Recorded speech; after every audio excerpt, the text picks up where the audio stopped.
Bonsoir à tous, bienvenue sur Radio Verse. Nous allons parler aujourd'hui dans Ici on parle sport de l'interview avec Talia Brio. On a un extrait qui a été diffusé dans notre émission mensuelle, émission que vous pouvez d'ailleurs retrouver en replay sur nudimanche.fr.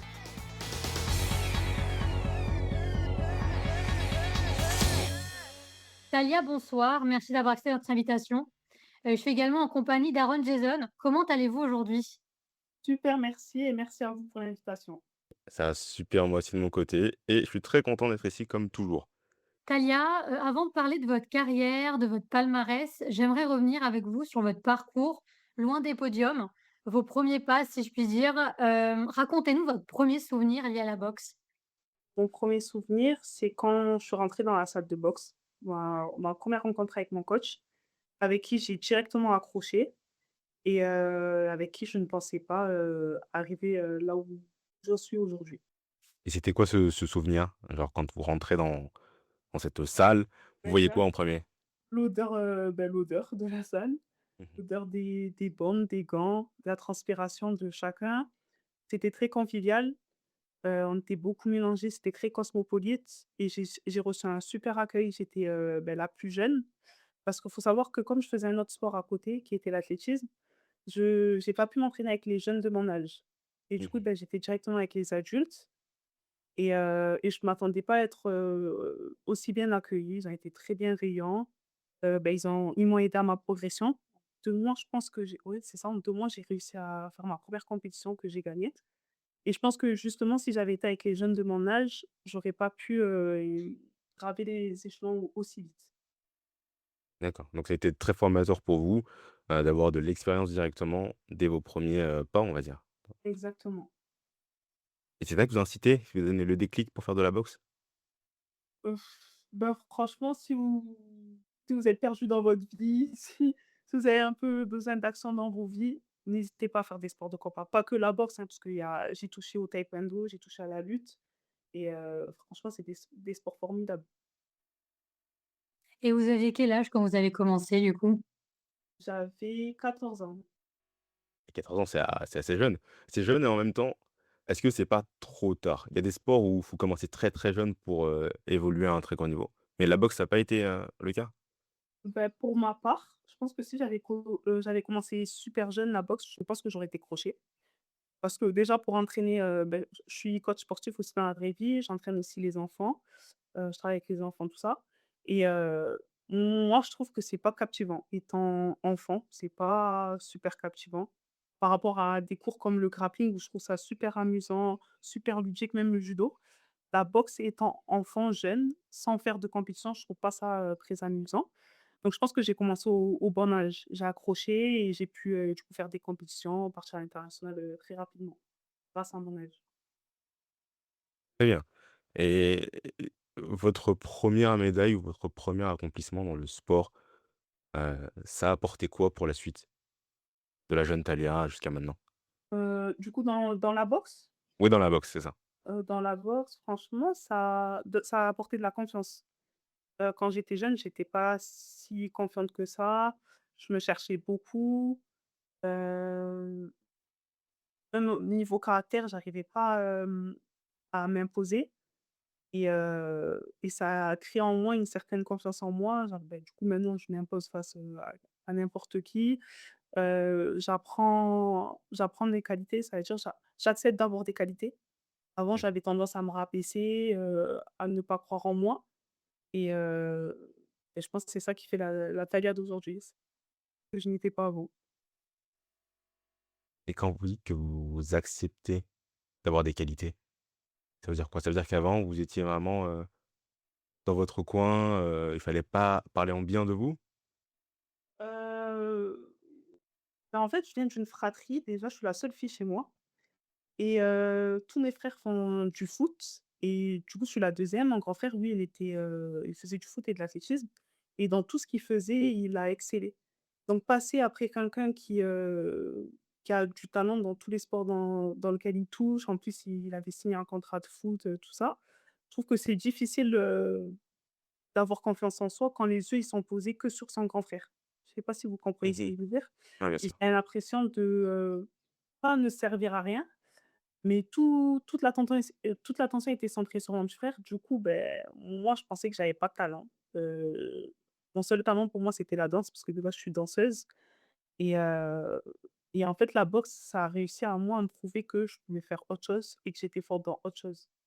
Et est-ce que le fait d'être une femme justement dans un sport de combat, c'est pas trop handicapant, entourée d'hommes? Est-ce que vous avez eu justement des remarques sexistes ou en début difficiles parce que vous justement vous étiez une femme, on vous a jugé? Oui et non. Je dirais oui, déjà, ça reste quand même compliqué pour une femme de faire sa place dans la société. Alors dans un sport de combat qui dit que c'est un sport que d'hommes, oui, là aussi, c'est compliqué.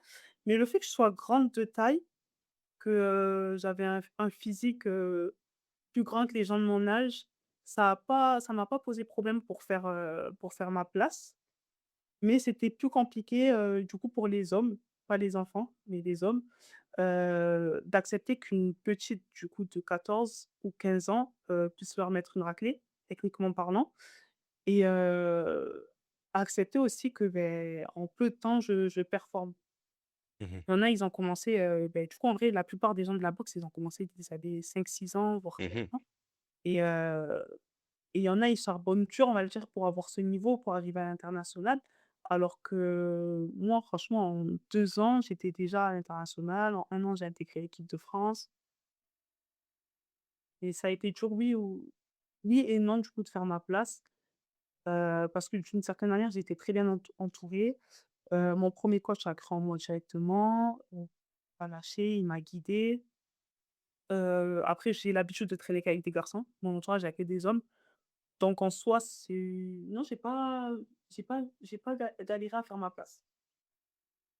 Est-ce que selon vous, le respect du coup que vous avez acquéri, il vient justement parce que vous avez gagné des titres? Ou est-ce qu'il vient naturellement à force de combattre, ou de Heu, s'entraîner? les 2. Beh, en vrai, une personne qui s'entraîne tous les jours, qui est disciplinée, automatiquement les gens ils vont être fiers d'elle, ils vont dire: «Ah, c'est bien ce que tu fais, nous on n'est pas capable, on n'a pas cette discipline-là». Mais c'est vrai que oui, le fait d'avoir eu des titres, ça m'a valorisé encore plus. Et est-ce que vous avez dû faire des sacrifices? Est-ce que vous trouvez qu'en tant que femme, tout dans le milieu de la boxe, on doit faire plus de sacrifices que les hommes, par exemple? Ah Ou oui, pas ça c'est forcément? sûr.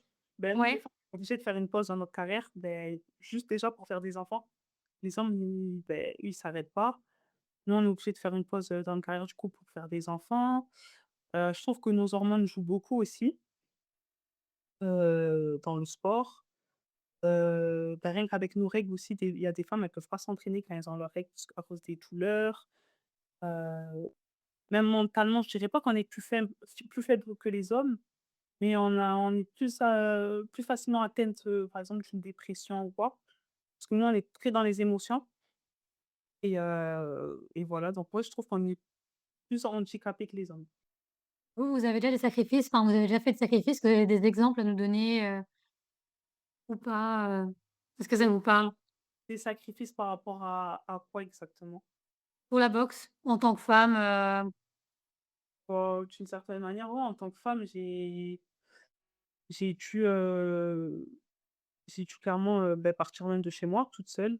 À 15 ans, j'ai intégré l'INSEP. J'étais seule, c'était une première pour moi, j'avais jamais, goûté le sport de haut niveau.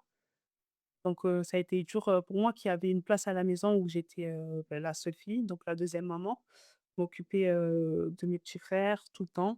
En fait, genre, je faisais quoi? Je faisais école, j'enchaînais la boxe, je rentrais chez moi, je devais, m'occuper de mes frères pendant que ma mère, elle travaillait.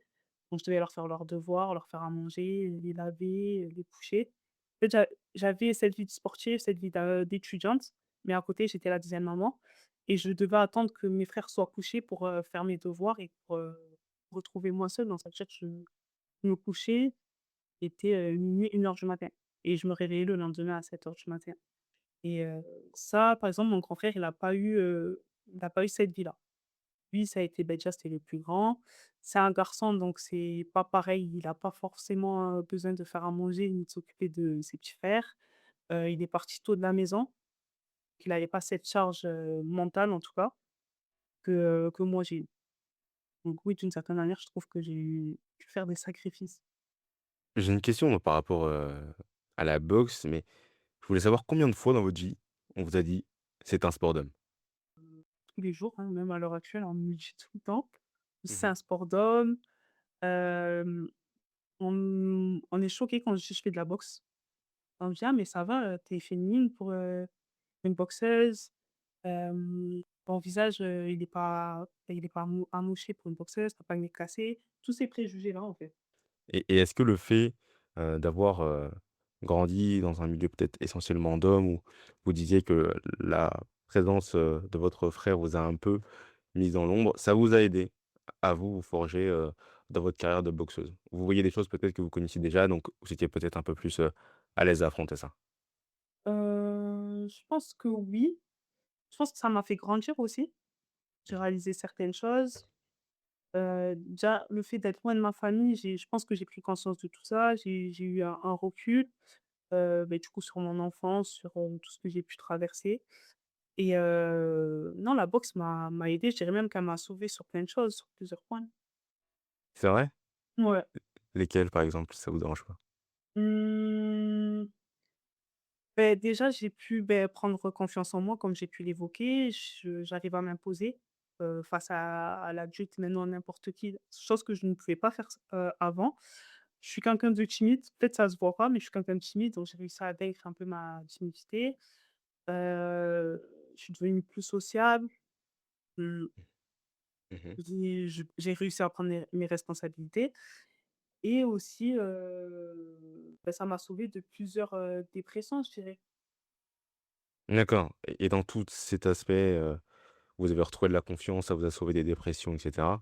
Mmh mh. Est-ce que votre famille a eu une place importante? Est-ce que votre famille a une place importante dans votre, parcours? Est-ce qu'elle vous a suivi? Est-ce qu'elle a compris votre éloignement pour votre carrière à l'INSEP dès l'âge de 15 ans? Est-ce que ça a gardé quand même une place importante, la famille? Oui, totalement. Franchement, malgré tout, ma mère, elle a toujours été là. Elle nous a élevés seuls, on est 4 enfants et malgré ça, elle a réussi à faire en sorte d'être là.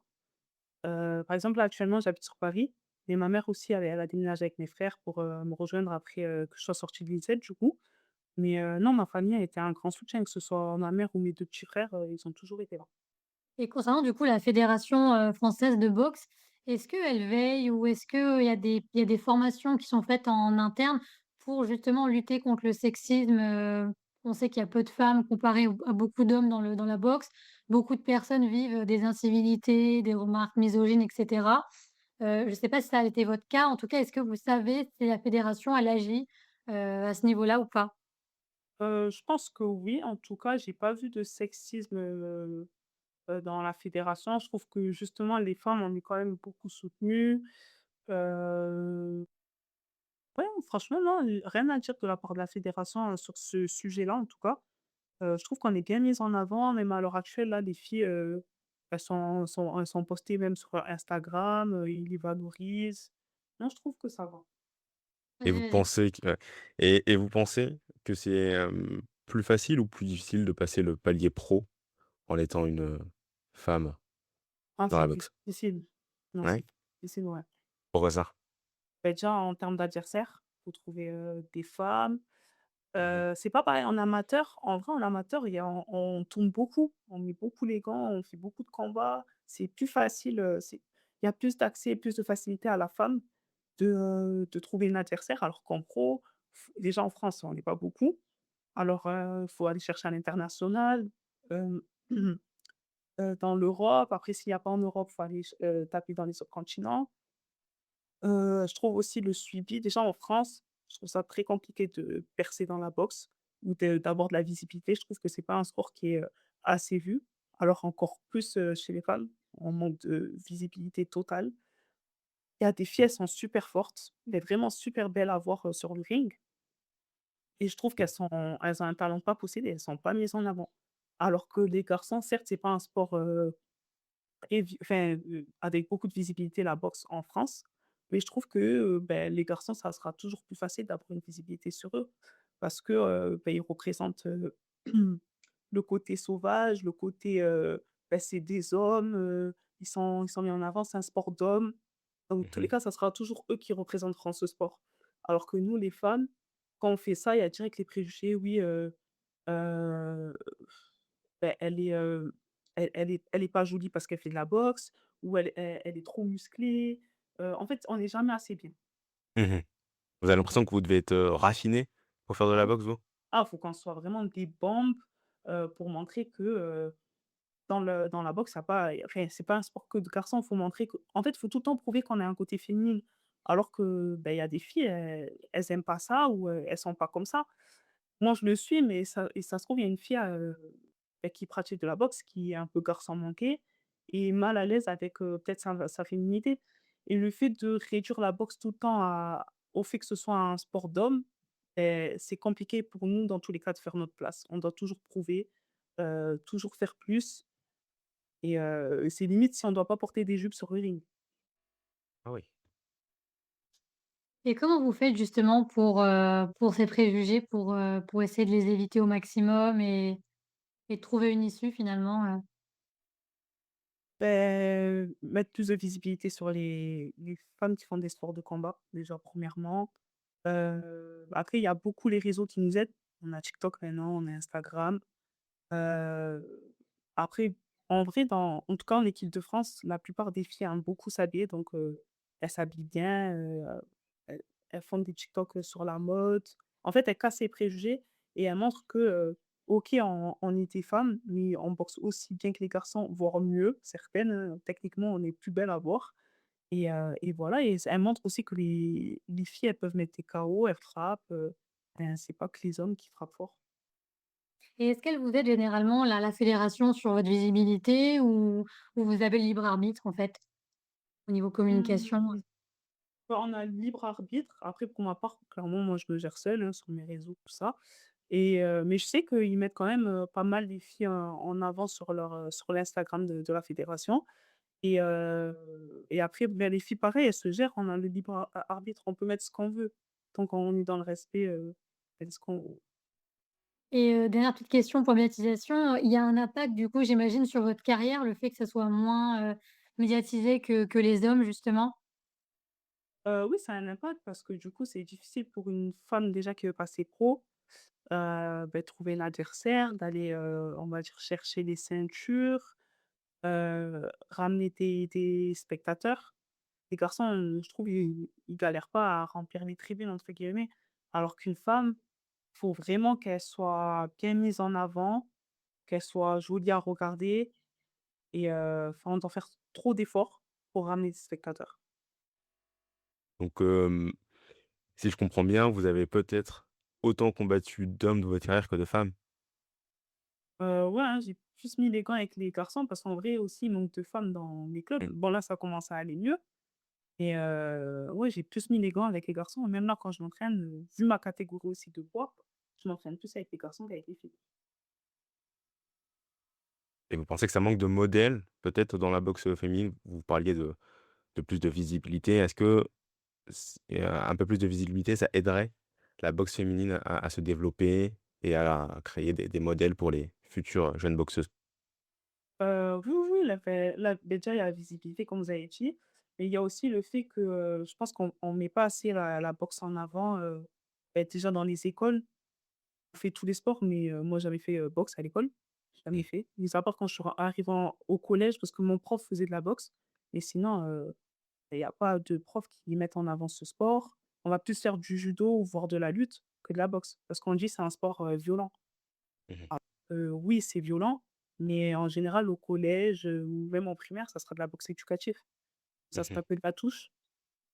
Donc ouais, je pense qu'il y a ça, hein, le fait qu'on ne pratique pas assez, de boxe dans les écoles, qu'on sensibilise pas assez, le fait que, ce sport, c'est pas un sport que pour les garçons, que les femmes aussi peuvent, exercer. Par exemple, je suis coach sportif comme je l'ai dit et là, en ce moment, je coach beaucoup d'associations, de femmes, que de femmes et elles sont, même elles, elles s'enlèvent les préjugés, qu'elles avaient en tête et elles autorisent même maintenant leurs enfants à pratiquer la boxe. Parce qu'elles pensaient que c'était que le chaos, que, ça déformait le visage et quand elles m'ont vu, elles m'ont dit: «Maman, on dirait pas que vous êtes, boxeuse». J'ai dit: «Ah si, si, pourtant je suis boxeuse». Elle m'a dit: «Ouais, mais c'est dingue, votre nez il est pas cassé, votre visage il est "intact" entre guillemets». J'ai dit: «Ouais, mais la boxe, il y en a beaucoup de femmes et qui sont très bien, qui sont en bonne santé, qui sont très jolies et le nez ca le préjugé du nez cassé ne reflète pas, les femmes dans la boxe. Et justement, les jeunes que vous formez, enfin, le côté pédagogie un peu qui ressort, est-ce que vous avez des leçons de vie justement sur, votre propre courage qui ressort? Ou est-ce qu'elles vous apprennent quelque chose, une résilience par exemple? Ou En fait, quand je les vois, certains, ils me font penser à moi, dans le sens où il y en a, ils sont très timides, très dans leur coin et dès qu'ils boxent, c'est une autre révélation. On dirait, ils prennent vie sur le ring. Ça peut être, pas choquant, mais bah, ça choque en fait, ça choque beaucoup. On a l'impression de voir d'autres personnes. Certains, ils sont très, compétiteurs, donc ils supportent pas, perdre ou parce que je fais beaucoup de jeux où je fais, de la compétition dedans et donc certains, ils gèrent pas leur frustration. En fait, ils dégagent beaucoup de choses à travers la boxe et il faut savoir lire entre les lignes et il y a des jeunes qui vont être beaucoup frustrés et comme j'ai aussi, à côté du fait que je sois coach sportif, je suis, éducatrice spécialisée. Je travaille en ITED, donc j'ai l'habitude aussi d'étudier le comportement des enfants et en fait, via la boxe, ils vont montrer, leurs émotions et je vais pouvoir travailler avec eux pour leur apprendre à travailler sur leurs émotions, à accepter leurs émotions, parce que beaucoup n'acceptent pas leurs émotions. Moi, par exemple, j'acceptais pas, mes émotions.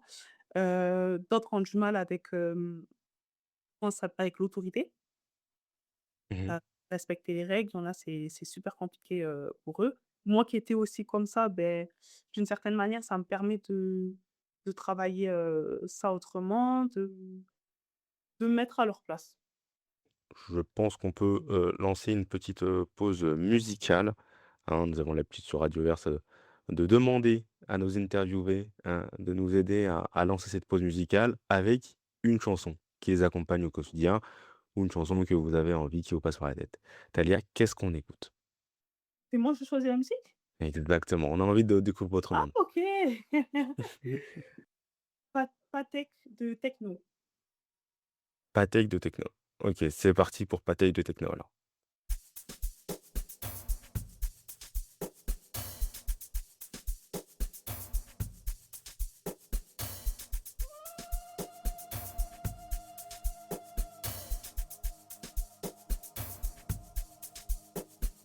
Any money where I get, I dey flex, I dey ball, with the vest, I dey shop, Patek, she see fly boy in the jet.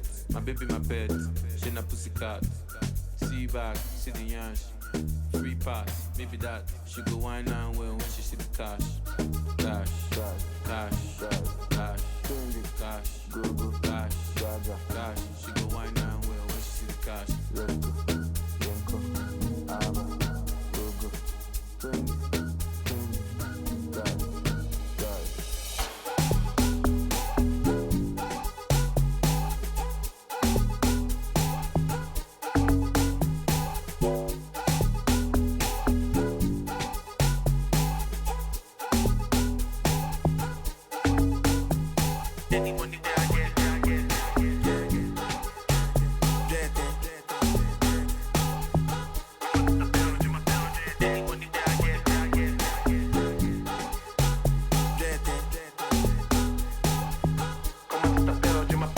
Money where I get, flenjo, money I dey count, census, hot girls, mentos, I dey fuck well, sensor. She go wind up when she see the cash. If I hush puppy, she go feed the touch. If I hide the money, she go see the cash. Bend down well when you see the cash. Go, cash, cash, cash, cash, cash, cash. Bend down well when you see the cash. Bend down well when you see the cash.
De retour sur Radioverse avec, Thalia Brio et Agathe pour m'accompagner.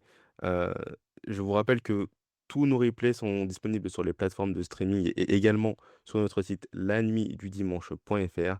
On a également des réseaux sociaux avec Instagram @lanuitdudimanche et @radioverse of multiverse. Donc n'hésitez pas à nous suivre sur nos pages. Plus on est de fous, plus on rit. Reprenons cet entretien, Thalia, avec une question sur votre, parcours et vos aspirations en pro. Hem, est-ce que vous pensez que d'avoir fait les JO de la jeunesse, ça peut vous aider à atteindre plus facilement, ce step de pro? Oui et non parce que, ça reste une compétition amateur. C'est pas le même format que pro, mais on prend en expérience, ça c'est sûr. Après avoir fait les jeux olympiques tout court, même les jeux olympiques de la jeunesse, on prend énormément en expérience. C'est, un autre monde déjà.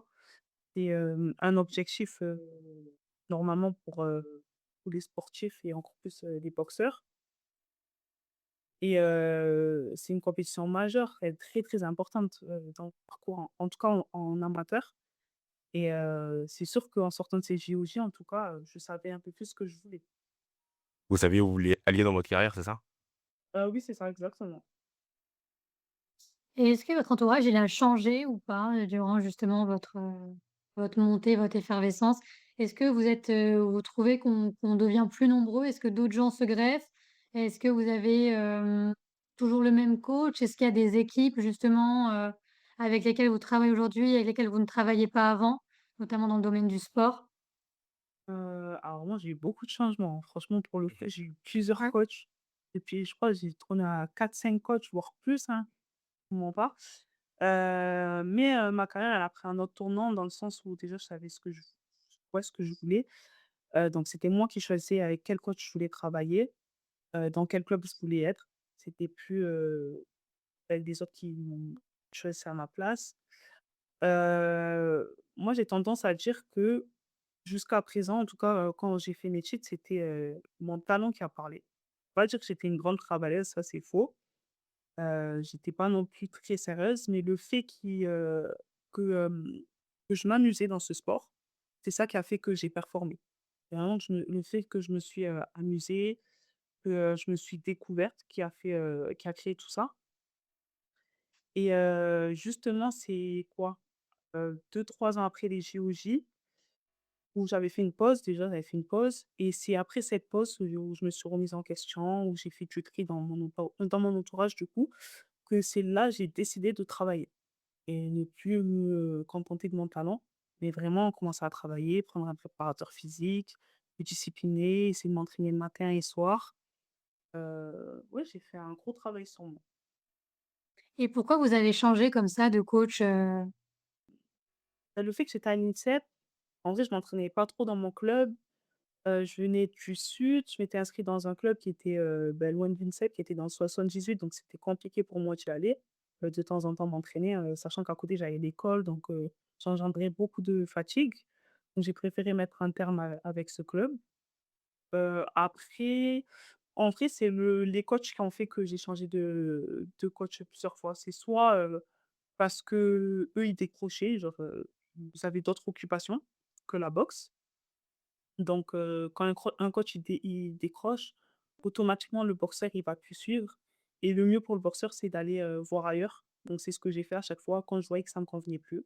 J'ai changé de coach, tout en me remettant en question, enfin voilà, en discutant, en quittant les coachs à l'amiable et avec respect surtout et voilà, c'est ça. En fait, quand je savais où je voulais aller et que je trouvais que ça me correspondait plus, au lieu de rester là-bas, jusqu'à que ça pète ou, que je me sente pas bien, ben je quittais. Il y a quand même beaucoup de clubs, en Île-de-France, donc je pouvais me permettre. D'accord, très bien. Et j'ai vu également, sur, LinkedIn, dites-moi si je me trompe, mais vous avez été ambassadrice pour, l'inclusion des femmes, notamment victimes de violences. Est-ce que vous pouvez un peu nous en parler?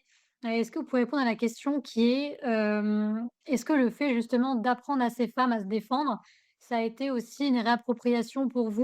Ou vous vous êtes sentie, un peu une héroïne? Et est-ce que vous pouvez nous en dire plus à ce sujet-là? OK, en fait, il faut savoir que je suis ambassadrice d'une association, du coup, qui s'appelle Saya Conseil et qui aide tous les profils, que ce soit des personnes avec un handicap, les immigrés, les enfants qui veulent passer des formations ou qui savent pas quoi faire de leur vie. Les femmes du coup, les femmes seules, femmes qui gèrent leurs enfants seules ou qui ont subi des violences, dans leur parcours de vie et toutes ces personnes-là, on les aide à travers, la boxe à se réapproprier leur vie et aussi à reprendre en confiance, en soi. Donc là, pour avoir, c'était avec les femmes et je dirais pas que j'ai été une héroïne, mais une source de motivation et un exemple, dans le sens où, comme je dis, on a tendance à se rabaisser, nous les femmes, à ne pas avoir confiance en nous. Toutes ces les émotions, on ne sait pas les gérer et à travers la boxe, je leur montre qu'elles sont capables, je les valorise à chaque fois, je leur dis que c'est bien ce qu'elles font. Jamais je dis que c'est mal, je dis que c'est pas bien fait, mais je n'ai, jamais dit que ce qu'elles font, c'est mal, parce que les mots ont des impacts et c'est souvent des femmes qui n'ont pas été, valorisées, dans leur vie, que ce soit dans leur vie, conjugale ou, dans leur parcours de vie avec, leur propre famille et à travers la boxe va les aider à reprendre, conscience de leur potentiel et qu'elles ne servent pas qu'à être des femmes ou à être maman ou à être je ne sais quoi, mais à être elles-mêmes.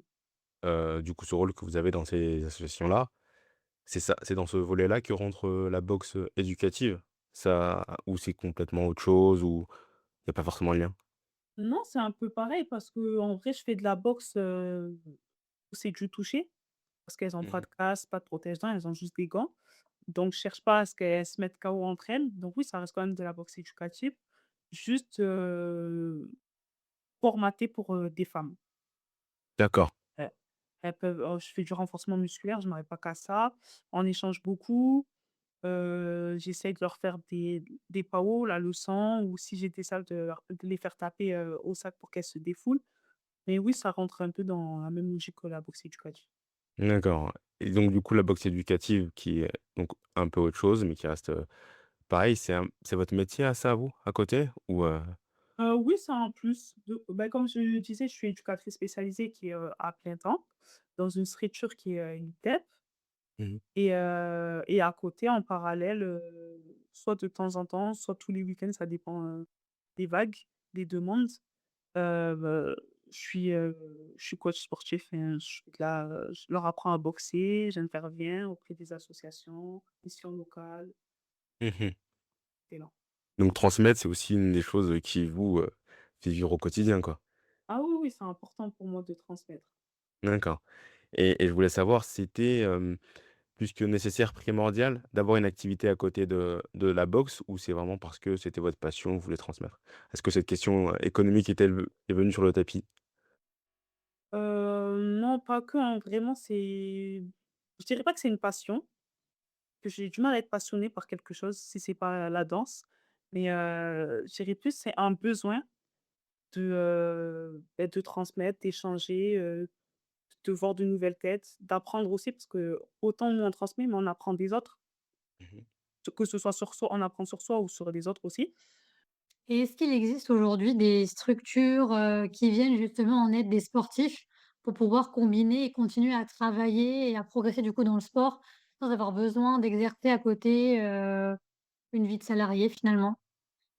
Mais je sais qu'il y en a, par exemple en équipe de France qui elles arrivent à bâtir à vivre de ça parce qu'elles ont un contrat militaire ou gendarme. Il y a même d'autres sportifs, hein, à l'INSEP, que ce soit au judo, tout ça. Mais moi, pour ma part, je n'ai pas eu cette aide-là. D'accord. Parce qu'on a vu également que sur LinkedIn, vous êtes à la recherche de partenariats, d'entreprises qui pourraient justement, vous sponsoriser. Comment vous faites les démarches? Comment vous contactez les entreprises, comment vous en sortez finalement? Pas au culot, je vous mens pas, ça Ouais, marche au culot et soit ça passe, soit ça casse et faut se vendre, faut aussi, s'entraîner, hein, être prête pour, apporter des résultats, montrer aussi aux entreprises qu'on s'entraîne, qu'on est là, que c'est pas qu'on a besoin que de leur aide à eux, on est aussi là pour, les mettre en valeur. C'est un échange. Donc du coup, on travaille beaucoup sur nous-mêmes, mais comme je vous ai dit, c'est au culot. Il y a pas une entreprise, je me dis: «Ah ouais, non». Je vais sur toutes les entreprises, qu'elles soient petites ou grandes, je démarche. Et donc aujourd'hui, vous n'avez pas du tout de sponsor, ça doit du coup influencer, j'imagine, sur votre carrière au niveau de Totalement, la Mmh. visibilité, ouais, totalement. Déjà le fait de travailler, qui moi j'ai des horaires, qui varient, tous les jours. C'est compliqué même au niveau des entraînements, c'est-à-dire que je vais plus m'entraîner seule qu'en club à cause de mes horaires de travail. Donc déjà, en termes de motivation, je trouve ça très dur de s'entraîner seul. Je le fais parce que je suis disciplinée, mais honnêtement, c'est dur. Heu, c'est dur aussi pour se corriger, c'est dur aussi pour se dépasser. Je pense que je me dépasserai jamais aussi bien que quand je suis accompagnée de mon coach, parce Mmh. qu'il est là pour crier derrière moi, pour me motiver. Alors que seul, c'est plus compliqué. C'est beaucoup plus compliqué, tu as la fatigue du travail aussi. Mmh. Ça, c'est compliqué aussi à gérer. Surtout, moi, je travaille avec les enfants, donc quand je sors du travail, j'ai la tête comme ça. Je vous laisse, voir comment se passent un peu les entraînements. Je suis fatiguée, des fois, je m'entraîne avant même d'aller au travail. Je trouve, en fait, je suis pas au top de ma forme, du coup, quand je m'entraîne et ça, je trouve ça très frustrant parce que j'arrive pas à sortir mon meilleur potentiel. Et par la suite, même après, quand il y a des compétitions, ben quand tu fais des mauvais résultats, ben on sait pourquoi. Mmh. Tu as pas eu une préparation comme les autres. Après, bon, voilà, je ne trouve pas d'excuses, hein, parce que je pars du principe que même si j'ai pas des horaires fixes, si je dois travailler à côté de ma carrière de boxe, heu, j'ai pas le droit, d'échouer, ni de me plaindre. Je pense que il y a des gens, ils ont pire que ça dans la vie. Il y a d'autres sportifs ont des situations pires que la nôtre, mais c'est vrai que c'est compliqué. Ouais, c'est compliqué, surtout que de la manière dont vous nous le dites et justement, je me demandais, vous vous entraînez seul, comme vous dites, c'est pourquoi? C'est parce que votre carrière à côté de la boxe vous empêche d'avoir cet équilibre avec, des entraînements fixes, un coach fixe, un entourage fixe? C'est totalement ça. En fait, à ma salle, il y a des horaires d'entraînement et moi, des fois, je travaille le soir. Enfin, beaucoup de fois, je travaille le soir. Je peux travailler le soir, 3 fois, voire 2 fois par semaine et c'est les horaires et ça tombe souvent dans les jours où je dois être à la salle. Mmh. Donc ça veut Ah. dire, je m'entraîne beaucoup seule et compliqué même parce que nous, à boxe, on fait des mises de gants et on doit en faire pratiquement 2 voire 3 fois dans la semaine. Chose que je ne fais pas, genre, je vais faire, je crois, 1 mise de gants par semaine. Si j'arrive à aller à la salle dans la semaine. Ah oui. Ouais, donc c'est vraiment, un décalage total avec ce que vous devriez être, finalement. Totalement, totalement. Donc c'est pas simple et ça, c'est aussi un peu lié à la question donc forcément, économique et je me demandais, parce que vous disiez ne pas être entouré de beaucoup de sponsors malheureusement pour l'instant. Ça va sûrement arriver, on vous le souhaite. Mais Merci. il y a aussi d'autres moyens ou pas pour, essayer d'avoir des financements? Peut-être passer par des cagnottes ou passer par des est-ce qu'on envisage tout ce genre de choses? Ben, cagnotte, oui, mais même ça, je trouve pas que ça a plus de visibilité que si on démarchait nous-mêmes, les entreprises. Après, il y a les réseaux, dépend, du contenu qu'on fait sur les réseaux, si ça prend pas et voilà. Franchement, pour moi, c'est le culot qui va nous sortir de là et aussi, il faudrait que, beh, la boxe change. Tout ce qui se passe autour de la boxe change, qu'on soit plus mis en visibilité, que les sportifs parce que ce problème-là, il est pas que dans la boxe, c'est Mmh. dans tous les sports et encore plus pour les femmes et il faudrait qu'on ait beaucoup plus de suivi, beaucoup plus d'aide et et déjà, ça aiderait à beaucoup plus de femmes pour performer, facilement. Avant, j'avais pas de mal à performer parce que déjà, j'étais plus jeune, j'avais pas, cette charge-là, toutes ces responsabilités. Mais une fois qu'on grandit, on a besoin de faire de l'argent, on a besoin de survivre, enfin de vivre même, je dirais et je vais pas dire à ma mère de m'assumer encore à 24 ans, ça c'est impossible pour moi, c'est inconcevable. Donc on est obligé d'aller travailler et d'aller chercher nous-mêmes, l'argent. Mais si on avait ne serait-ce qu'un contrat ou une aide parce qu'on est sportif et on est sportif de haut niveau, on n'est même pas sportif, en mode loisir, bah, ça aiderait, énormément de sportifs à performer et à enlever cette charge mentale qu'on ne devrait pas avoir. Et en parlant d'aide, justement, la fédération, elle vous aide pas à concilier, du coup, votre activité, du coup, professionnelle et votre carrière, de haut niveau? Qui est-ce qui gère Heu, les combats? Qui est-ce qui voilà, comment ça s'articule, en fait? Bah, c'est différent quand on est en équipe de France. C'est vrai que c'est, bah, la fédé qui gère tout, hein, que ce soit les billets d'avion, les combats, tout ce côté-là, on gère rien du tout. Mais après ça nous aide quand on est jeune, jusqu'à quand on veut passer des formations, ils vont nous aider pour passer des formations, ça, il y a pas de souci. Mais, soit on arrive à grâce à eux à choper des contrats par-ci par-là et on peut, vivre de notre carrière sportive tranquillement. Et si c'est pas le cas, non, ils nous aident pour les formations, mais pas plus et je pense que c'est à leur échelle aussi. Ils peuvent pas tout faire et du coup, c'est pour ça beaucoup de sportifs ou sportifs se retrouvent à faire des choix des fois ou à faire des pauses dans leur propre carrière par manque d'argent, manque de Et moyens. est-ce que du coup, ça remet un peu en cause, des fois où vous vous dites: «Est-ce que ça en vaut le coup? Est-ce que je vais continuer?» Est-ce que vous avez déjà posé la question de: «Et si j'arrêtais finalement?» Ah oui, oui, bah, ça plusieurs fois, hein. De toute façon, j'ai fait plusieurs pauses. Mais ça oui, plusieurs fois, ça traverse, mon esprit. Pas parce que j'aime plus ce sport, mais parce que, ça m'apporte pas ce que j'aimerais que ça m'apporte. Parce qu'à l'heure actuelle, je peux pas vivre de ce sport et en fait, des fois, c'est trop dur à gérer. Fatigué. En fait, la frustration de savoir qu'on a un talent, que si on travaille, on peut arriver, à un niveau, pas possible, mais par manque de moyens, manque de soutien, et on peut pas, atteindre ce niveau-là. Et puis qui dit, on travaille beaucoup à côté, on cumule de la fatigue, plus de facilité à se blesser et c'est encore pire quand une fois blessé, parce qu'une fois blessé, il faut trouver des rendez-vous pour aller chez kiné, il faut trouver le temps, il faut trouver l'argent pour payer, tout ce qui est kiné, ostéopathe, les radios, les IRM.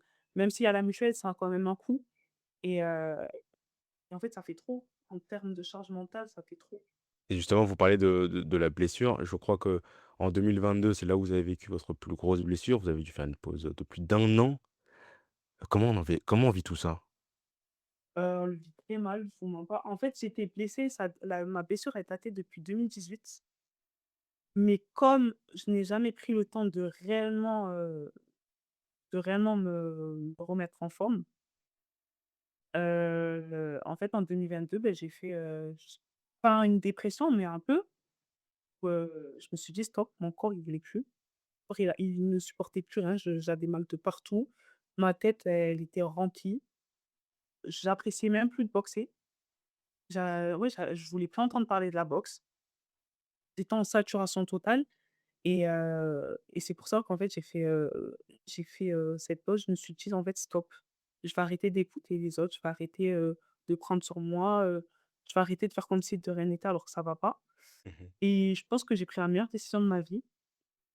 Déjà, je me suis protégée, je me suis écoutée, je me suis choisie Mmh. parce que, quand on n'est pas blessé, il y a tout le monde derrière soi. Mais une fois blessé, bah, en fait, on est seul.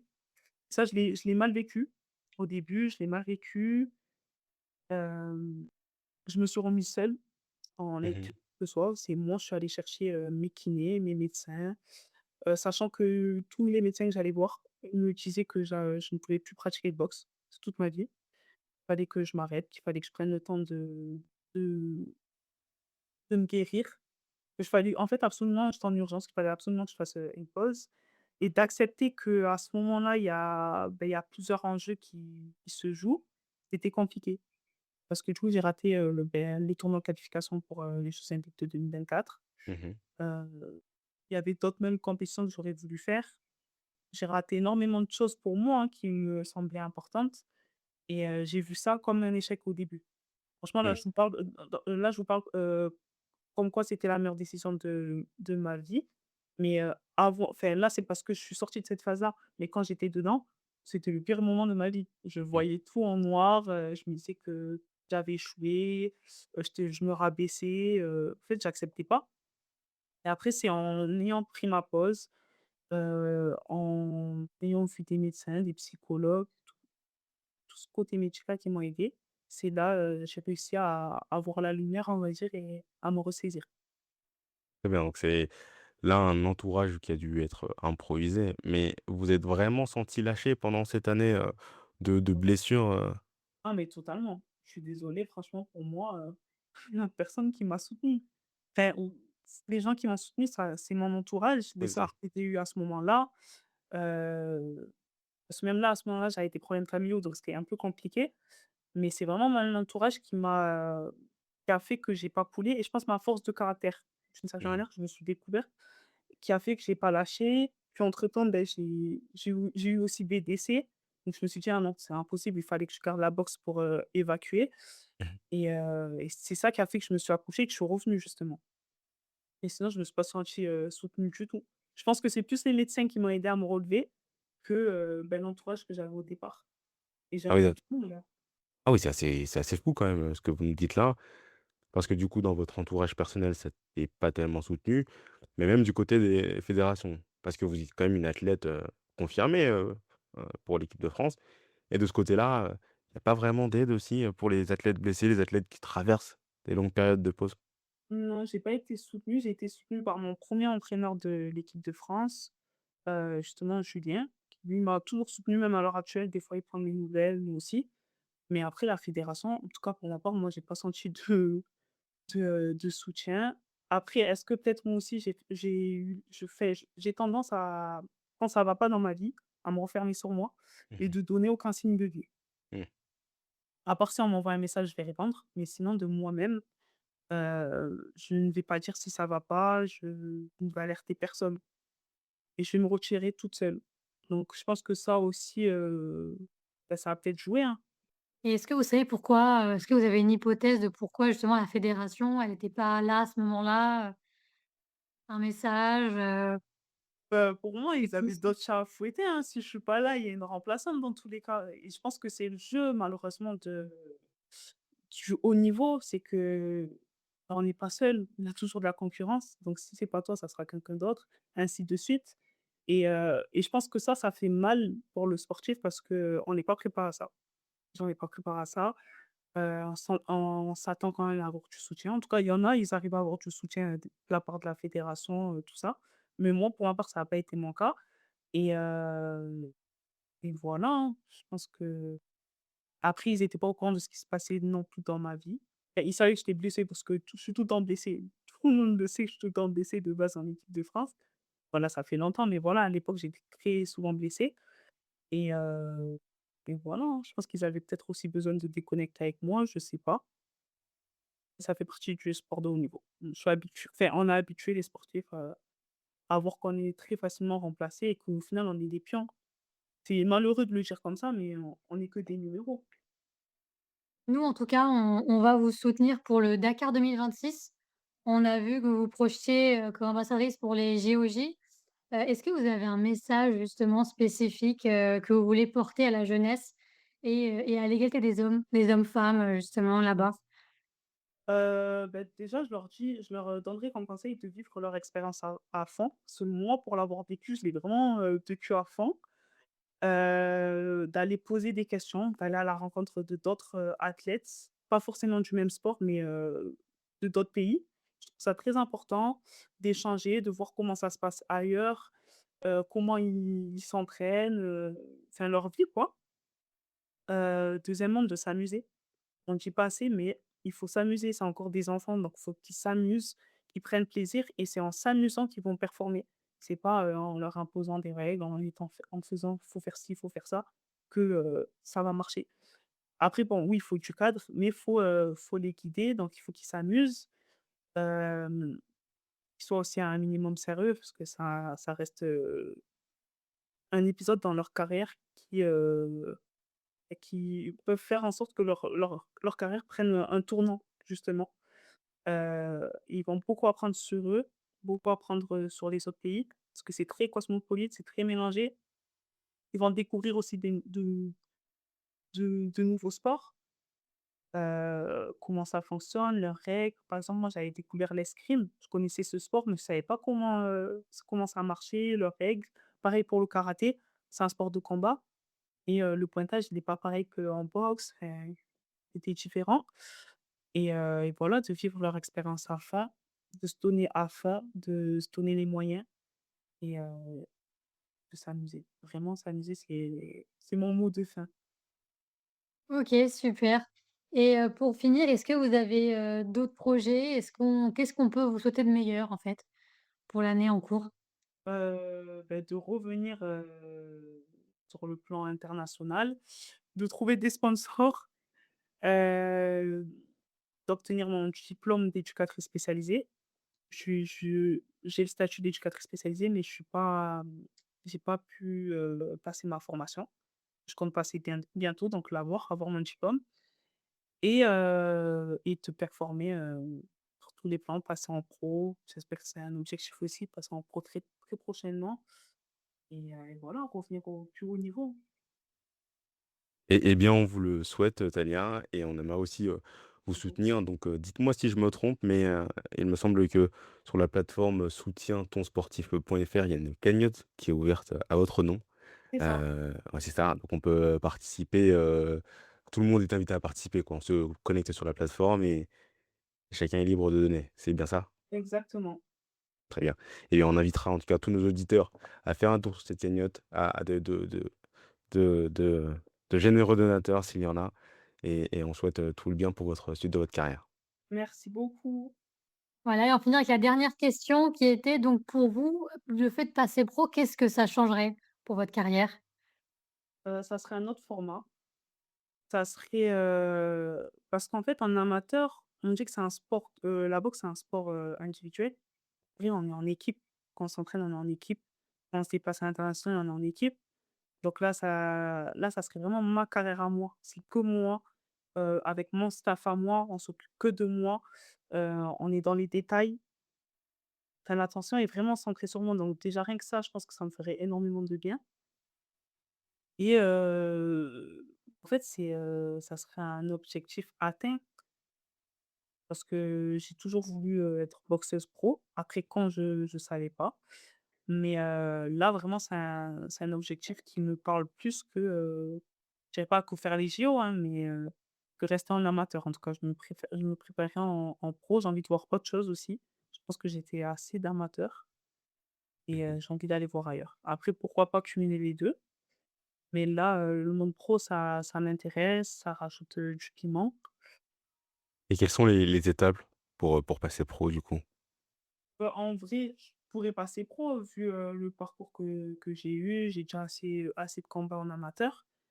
Mais pour moi, tant que je ne serai pas à fond dans ma carrière, dans mes entraînements, je ne peux pas passer pro. Parce que pro, ça demande beaucoup de détails, beaucoup de travail, on dirait pas, mais déjà, il y a beaucoup de rounds. C'est pas du tout le même format qu'en amateur. En amateur, c'est 3 rounds. Là, en vrai, c'est 10 rounds, je crois, de 2 minutes, alors qu'en amateur, c'est 3 minutes. On passe vraiment à un tout autre format et et en fait, c'est toi et toi. Mmh. C'est super court en amateur, alors qu'en pro, le format, il est plus lent, plus de mois de préparation, plus de récupération aussi. Les combats, faut les choisir stratégiquement et intelligemment. Voilà, c'est tout ça. Alors qu'en amateur, on peut quand même enchaîner, il y a plusieurs combats, hein, si on enchaîne plusieurs combats dans les tournois. Les pros, c'est pas du tout ça. La préparation, ouais, c'est la préparation qui me freine. Le fait que je sois pas à fond dans mon sport, pour moi, là, je suis pas encore apte à passer pro. D'accord. D'accord, très bien. Talia Brio, merci beaucoup pour cet entretien. Merci pour votre temps. À bientôt. Et quant à nous, on se retrouve le dernier dimanche du mois prochain pour Ici on parle sport à 19h, comme tous les mois. Et bien entendu, les intégrales des interviews sont postées sur toutes les plateformes de streaming audio et sur lanuitdudimanche.fr. Bye bye!